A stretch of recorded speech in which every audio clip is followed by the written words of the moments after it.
Today we're going to read Daisy Head Mayzie.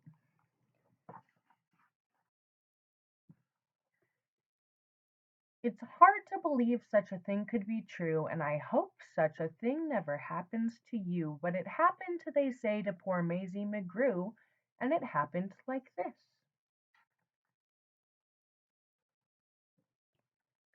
She was sitting one day at her desk in her school in her usual way when she felt a small twitch on the top of her head, so Mayzie looked up and she almost dropped dead.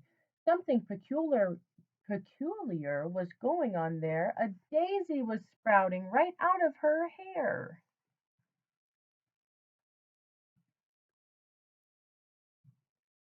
Behind her was sitting young Herman Strudel. This looks like a daisy up here on her noodle. It doesn't make sense why it couldn't be so. A noodle's no place for a daisy to go. Then up spoke another boy, Einstein von Toss, the brightest young man in the whole of the class. It's a very odd place to be sprouting a daisy, but nevertheless one is growing on Mayzie. Hey, look it, cried Butch, right here in this room. Daisy had Mayzie, she's bursting in bloom. Miss Sneetzer, the teacher, came running up quick. Such nonsense! Some child here is playing a trick.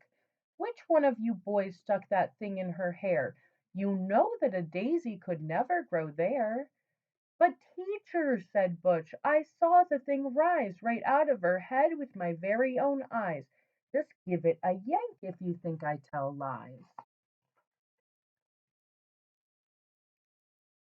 But Miss Sneetzer had heard quite enough of this talk. Mayzie, hold still, let me get at that stalk. Ouch! hollered Mayzie. Quit yanking, said Butch. You're giving her pains. I'll bet that those roots go all the way down in her brains. The kids in the class started shouting like crazy. Daisy had, Daisy had, Daisy had Mayzie. Children, be quiet. Good grief and alas! Miss Sneetzer was shocked by the noise in her class. I've taught in this room 20 years, maybe more, but I've never seen anything like this before. I'll have to report it. You'll just have to come to the principal's office and show Mr. Grum.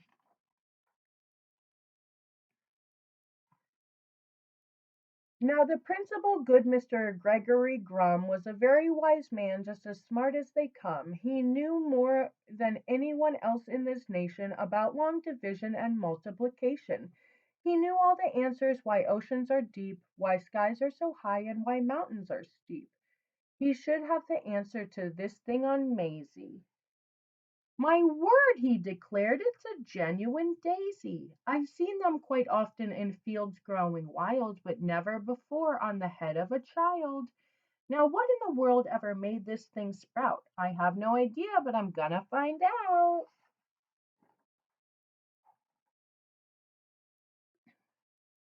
It says daisies grow on the land, they grow between rocks, they grow also in sand.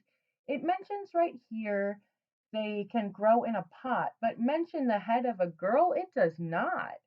Daisies, it says, sometimes grow in Alaska, also Missouri, Rhode Island, Nebraska. They grow in Japan and in Spain and Peru, in India, France, and in Idaho too. They grow in South Boston and also in Rome. But why should they grow on this little girl's dome? Say, look it, said Mayzie. It's wilting, it's drooping. How wonderful, Mayzie. Soon will be dead. You'll be rid of that daisy. In just a few minutes our troubles will pass, declared Mr. Grum. Take her back to the class. Then the principal saw a most terrible sight. The daisy was dying, and that was all right. But that daisy was part of poor Mayzie McGrew, and Mayzie was starting to wilt away too.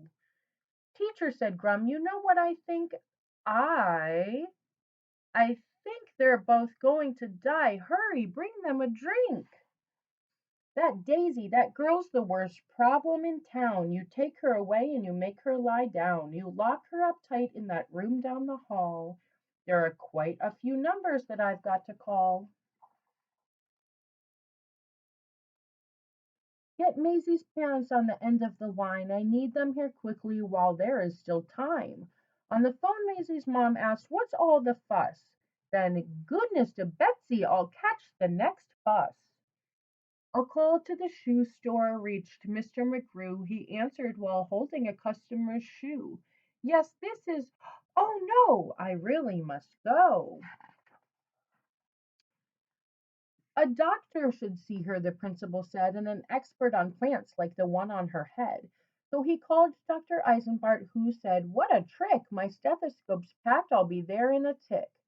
"Wait, Doc," said his patient. "I'll come along too. My brother's a vet and he knows this McGrew." When he heard Florist grabbed for his shoes, "I'll be there just as soon as my truck can shift gears." Meanwhile, poor Maisie lay down on a couch. The daisy slumped down on its leaves in a slouch, but the window was open because it was warm, and the sweet-smelling daisy attracted a swarm of bees. Bees? The faster she ran, the faster they flew, so Maisie kept running. What else could she do? She attempted to hide behind Officer Thatcher, who cupped out his hat like a bumblebee catcher. The bees took his hat. Thatcher said, "I'm no fool," and ran after Maisie back to the school. Principal Grum didn't know what to do. "It's worse," cried Miss Sneecher, "much worse than we feared. The Daisy and Maisie have both disappeared." Behind her came charging Mr. McGrew, chased by a customer chasing his shoe. Finch the florist, Dr. Eisenbart too, Dr. Eisenbart's patient, and Mrs. McGrew. Then through the window with Officer Thatcher, who slammed the pane shut so the bees couldn't catch her, jumped Maisie McGrew to the floor in a splatter, with the daisy still there, except for taller and fatter. "My poor little girl, the daisy, it's true. I'm going to faint," cried Mrs. McGrew. "Tut, tut," said the florist. "There's no need for tears. Just because there's a daisy between her two ears, I'll snip it right off with my sharp pruning shears. She's my patient. Don't touch her. You must stand apart. We have to have room," said Doc Eisenbart. "I think that Maisie and her plant could help me get a research grant." Then the door opened wide and the mayor stepped inside. At meetings and greetings there was none to compare. He was best at long speeches chock full of hot air. "I promise, my friends, that if I'm re-elected, that Daisy on Maisie will be disconnected. The law of our fathers is simple and sound. Daisies belong and should stay in the ground. The rest are illegal. We'll bar them from town." From the back came a voice, sometimes loud, sometimes slick, of a wheeler and dealer who knew every trick. "I'm Finagle the agent. You've heard of me, I'm sure. I represent young What's-his-name and others on tour. But Maisie, you're so special. Please let me shake your hand. Your talent is a wondrous thing, unique in all the land."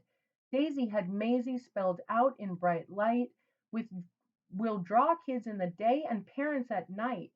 Daisy had Maisie, "You've got quite an act. Just stick with me, kid, and sign this contract. And your flower has to sign too." Her mother said, "Maisie, don't be a fool," and the principal begged her not to leave school. But Maisie didn't stop to blink. She signed her name in think-proof ink, and the daisy signed too. Daisy Head fever was gripping the nation. It had quickly become a worldwide sensation. Daisy had burgers and Daisy had drinks. Daisy had stockings and Daisy had sinks. Daisy had buttons and Daisy had bows. Maisie was famous, the star of her shows. Fame had knocked on Maisie's door. Now she had it all and more. Piles of money stacked in tens. But what is money without any friends? A dream had led her far astray. That was the price that she had to pay. Mayzie McGrew ran night and day, nowhere to go and nowhere to stay, because she was sure that everyone must have written her off in total disgust. Over and over again in her head, these are the words that poor Mayzie said. I can never go home. Nobody loves me. Nobody loves me. Nobody loves me. Nobody loves her. Poor Mayzie McGrew. It's hard to believe such a thing could be true.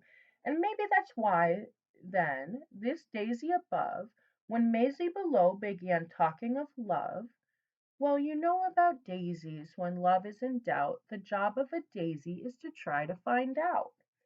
They love her, they love her not. They love her, they love her not. Don't worry, Mayzie. They love you. They love me. Well, that's how it all happened. The thing went away, and Mayzie McGrew is quite happy today, back at her studies and doing just great in all of her subjects in room number 8. And concerning that daisy, you know that it never grew out of the top of her head again, ever. Well, it practically never popped up there again, excepting occasionally, just now and then. And after all, she's getting used to it. The end. Good night.